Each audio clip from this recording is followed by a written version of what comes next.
Assalamualaikum warahmatullahi wabarakatuh. Alhamdulillahirrabbilalamin. Wa binasta'in ala umuri dunya waddin. Wassalatu wassalamu ala asrofil anbiya'i wal mursalin wa ala alihi washabihi ajmain, amma ba'du.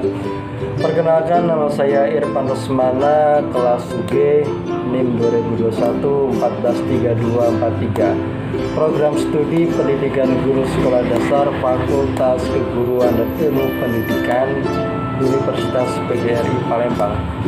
Baiklah, di sini saya akan menyelesaikan tugas konsep dasar Bahasa Indonesia Sekolah Dasar, dosen pengampu Madya Nasari, Magister Pendidikan. Untuk pembahasan pertama yaitu tentang lambang bahasa Indonesia. Nah, apakah kalian tahu apakah lambang bahasa Indonesia itu? Ya, lambang bahasa Indonesia adalah abjad. Contohnya seperti huruf A, I, U, dan O, atau biasa kita sebut sebagai huruf vokal atau huruf hidup. Baiklah, untuk pembahasan selanjutnya yaitu terkait dengan bahasa. Bahasa adalah suatu lambang bunyi yang digunakan oleh seseorang atau kelompok masyarakat untuk sebagai sarana untuk berkomunikasi.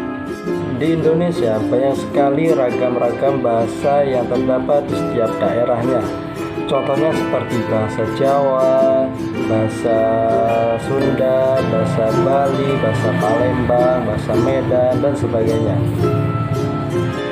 Pada setiap orang itu memiliki ciri khas bahasa mereka masing-masing. Ada yang seseorang dengan berbicara bertempo cepat, atau menggunakan bahasa yang sedikit keras, sedikit lembut, dan sebagainya. Karena setiap orang itu memiliki ciri khas bahasa mereka masing-masing. Nah, ada juga di negara-negara lain yang memiliki bahasa yang hampir sama dengan bahasa Indonesia, atau bisa dikatakan mirip lah. Apa sajakah? Nah, contohnya yaitu kata bendera dalam bahasa Indonesia itu bendera, kemudian dalam bahasa Portugis yaitu bendera. Mirip bukan?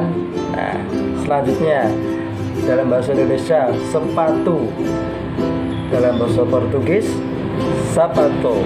Nah, mirip juga kan? Nah, kemudian dengan negara Arab, dalam bahasa Indonesia yaitu sabar, dalam bahasa Arabnya sabar.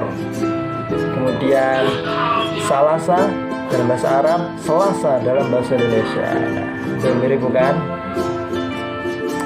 Baiklah, untuk pembahasan selanjutnya akan membahas tentang keunikan bahasa Indonesia. Nah, apa saja sih keunikan bahasa Indonesia itu? Nah, yang pertama, bahasa Indonesia itu tidak tergantung waktu. Nah, jadi bahasa Indonesia tidak seperti bahasa Inggris yang ada kata-kata waktunya, ya, seperti in the morning, the afternoon, dan sebagainya. Kalau di Indonesia tetap, ya, tidak ada yang berubah tergantung waktu, tidak ada.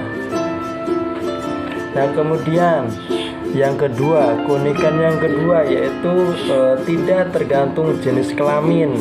Nah, jadi di Indonesia bahasanya atau perkataannya tidak tergantung dengan jenis kelamin. Misalkan dia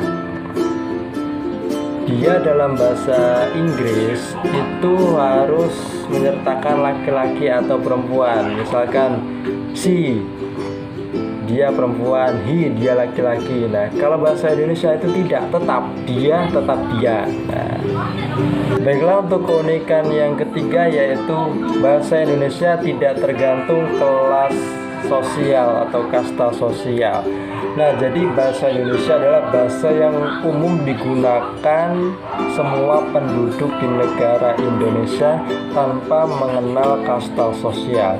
Di luar sana banyak sekali bahasa-bahasa ada juga yang mengenal kasta, misalkan kata apa berubah jadi apa, itulah tergantung kasta kedudukan sosial mereka.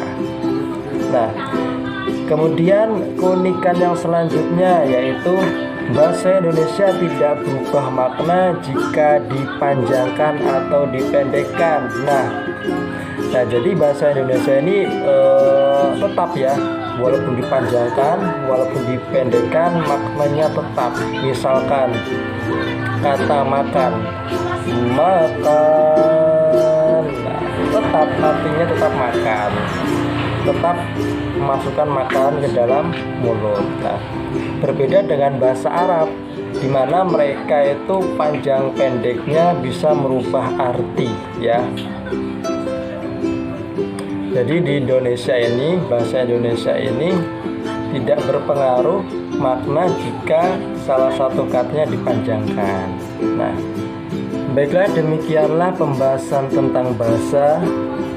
Jadi kita dapat menarik kesimpulan bahwa bahasa Indonesia ini banyak sekali keunikan yang terdapat di dalam bahasa Indonesia, dari pengucapan, dari pengertian dan sebagainya. Jadi kita sebagai bangsa Indonesia harusnya bangga dengan bahasa Indonesia ini, karena di luar sana banyak sekali seorang yang mempelajari bahasa Indonesia. Demikianlah pemaparan materi dari saya. Jika ada kesalahan, semoga dapat bermanfaat bagi kalian semua. Saya akhiri. Wassalamualaikum warahmatullahi wabarakatuh.